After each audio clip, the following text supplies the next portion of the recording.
Writing लिहायला खूप अवघड जाते, काहीतरी युक्ती सांगा मॅडम. चला तर आज पाहूया न्यूज रिपोर्ट साठी एक भन्नाट अशी युक्ती. या युक्तीच्या मदतीनं तुम्हाला सोपं पण जाणार आहे आणि मार्क्स पण जास्त पडणार आहेत. चला बघूया. तर पहा, तुम्हाला माहिती आहे रिपोर्ट रायटिंग कशा पद्धतीने लिहायची. आपल्याला काही क्वेश्चन मध्ये काही पॉइंट्स येतात, ते पॉइंट्स कोणते असतात आणि ते कसे लिहायचे. सुरुवात करूया आपण. हा आहे त्याचा फॉर्मॅट. तर हा फॉर्मॅट जर तुम्ही लक्षात ठेवला तर तुम्हाला लिहिणं खूप सोपं जाईल. मी उदाहरणासहित पण सांगणार आहे. बघा, सुरुवात असणार आहे तुमची हेडलाईनने. म्हणजे तुम्हाला जे शीर्षक दिलेलं आहे, हेडलाईन दिलेली आहे, टायटल दिलेलं आहे, ते तुम्हाला इथे मध्यभागी लिहायचं आहे. त्याच्यानंतर तुम्हाला बाय द स्टाफ रिपोर्टर, याच्यामध्ये बायच्या नंतर तुम्हाला इथे त्या रिपोर्टरचं एखादं नाव इमॅजिन करा आणि ते नाव तिथे लिहा. किंवा नाव नाही लिहिलं तर फक्त बाय स्टाफ रिपोर्टर असंही तुम्ही लिहू शकता. त्यानंतर आपल्याला एक ओळ सोडायची आहे आणि याच्या पुढे आपल्याला प्लेस म्हणजे ती घटना कुठे घडली ते आपल्याला लिहायचं आहे. किंवा त्या रिपोर्टर जिथून ती न्यूज लिहित आहे त्या ठिकाणाचं म्हणजे जिल्ह्याचं नाव वगैरे. किंवा तुम्ही प्लेस नेम लिहू शकता. त्याचबरोबर इथे तारीख टाकायची आहे, डेट लिहायची आहे.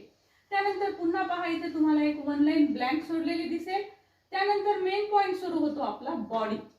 Okay, body. आता बॉडी मध्ये नेमकं काय लिहायचं असतं तर याच्यामध्ये आपल्याला इंट्रोडक्शन करायचंय. पण इंट्रोडक्शन म्हणजे नेमकं काय लिहू मॅडम, तर इंट्रोडक्शन मध्ये आपल्याला एक्सप्लेन काय करायचंय की ती जी घटना असते जी आपल्याला न्यूज साठी दिलेली असते हेडलाईन, तर ती घटना का घडली, त्याच्यामध्ये काय आहे, केव्हा घडली आणि कोठे घडली याचे उत्तर लिहा त्याच्यामध्ये. ओके, सो हे झालं तुमचं एक्सप्लेनेशन.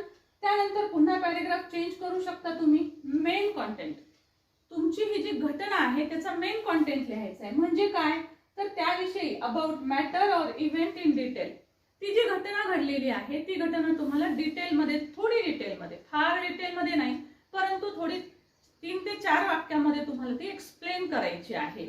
सो मेन इव्हेंट लिहाल आणि शेवटी वन लाईन पुन्हा सोडून कन्क्लुजन करायचं आहे.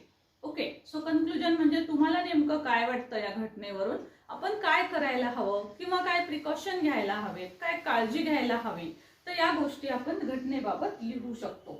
म्हणजे तुमच्या लक्षात आलं असेल की मेन पॉइंट कोणते आहेत फॉर्मॅटमध्ये आपल्यासाठी. Headline, staff reporter, dateline, place, dateline आणि इंट्रोडक्शन आणि कन्क्लुजन. ओके, एवढेच महत्वाचे पॉइंट आहेत. आता एक इन्सिडेंट घेऊन मी तुम्हाला याच मेथडनी हे सर्व लिहून दाखवते. एक स्क्रीन पहा.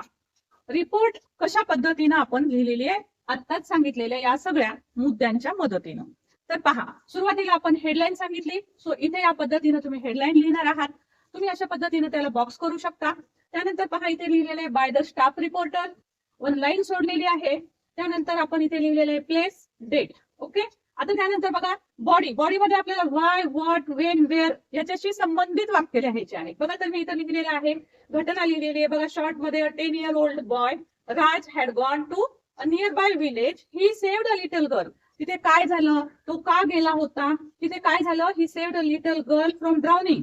ओके, वेअर अँड वेन याचे पण उत्तर लिहिलेले. Drowning in the river yesterday as the reporter reported. Okay, so इथे रिपोर्टर पाहिजे. तर बघा, अशा पद्धतीनं ती घटना का घडली, कुठे घडली, हे सर्व पॉइंट्स आपण ह्या पहिल्या पॅरेग्राफ मध्ये लिहिलेले आहेत. त्यानंतर पुन्हा वन लाईन ब्लँक सोडायची आहे. आता आपल्याला इथे जसं सांगितलं मेन कॉन्टेंट, तर आपल्याला इव्हेंट काय होती ती डिटेल मध्ये सांगायची आहे. बघा, आपल्याला इथं हेडलाईन मध्ये दिलेलं आहे 10 year old boy save the drowning girl. आता तिने ड्राउनिंग गर्लला कसं वाचवलं त्याने हे आपल्याला डिटेल मध्ये लिहायचंय. सो मी इथं त्याचे डिटेल्स दिलेले आहेत की एक 5 वर्षाची मुलगी असते, ती खेळत असते, was playing near the river with her mother, आई सोबत असते ती. Girl's leg slipped. बघा, मेन पॉइंट आता लक्षात घ्यायचा आहे की आपण हे जेव्हा लिहितो सर्व वाक्य, आता कोणते लिहायचे मी शॉर्टकट सांगितलं तुम्हाला, परंतु हे लिहित असताना कोणत्या काळात वापरायला पाहिजे, आपण कोणते काळाचे वाक्य घ्यायचे, तर पास्ट टेन्स मध्ये गोष्ट लिहा. आणि दुसरी गोष्ट म्हणजे पॅसिव्हचे वाक्य वापरा. कारण घटना जी आहे ती कोणीतरी सांगितलेली असते आणि त्याचा रिपोर्ट रायटिंग हा तिसराच म्हणजे रिपोर्टर करत असतो. त्यासाठी आपल्याला पास्ट टेन्स आणि पॅसिव्ह व्हॉइस ह्या 2 गोष्टी वापरायच्या आहेत. जे की तुम्हाला इथे पण दिसते बघा की माझे वाक्य जे आहेत पाहायचे, ही सेव्ड पास्ट टेन्स मध्ये लिहिलेलं आहे. त्यानंतर आपल्याला पॅसिव्ह व्हॉइस मधले वाक्य सुद्धा इथे दिसतील. सो बघा जसं की she was given first aid, she was pulled out, हे पॅसिव्हचे वाक्य आहेत. सी वॉज पुल्ड आउट, तिला बाहेर काढण्यात आलं, तिला फर्स्ट एड देण्यात आलं, तिला प्राथमिक उपचार देण्यात आले. So she was pulled out, she was given first aid, असे आपण हे पॅसिव्ह व्हॉइस वापरलेलं आहे. सो हे लक्षात ठेवा. त्यानंतर बघा एंड सांगितलेलं आहे आपल्याला कन्क्लुजन. सो कन्क्लुजन पहा कशा पद्धतीने लिहिले. आता मी ते दुसऱ्या पेननं लिहिलंय, परंतु ते का लिहिलेलं आहे दुसऱ्या पेननं त्याचं कारण म्हणजे तुम्हाला ओळखू यावं म्हणून. पण तुम्ही मात्र एकच पेन वापरा. बघा एंड कसा केलेला आहे, कन्क्लुजन काढलेलं आहे. Everyone praised Raj, they all were very happy, है ना. We should take care of small ones. Conclusion आपण काढलेलं आहे की we should take care of small ones. आता आईसोबत बाळ होतं लहान 4-5 वर्षाचं, म्हणून ते वाचलं, कोणीतरी वाचवलं म्हणून. So we should take care of small ones असं आपण याचं कन्क्लुजन सुद्धा इथे लिहिलेलं आहे, निष्कर्ष लिहिलेला आहे.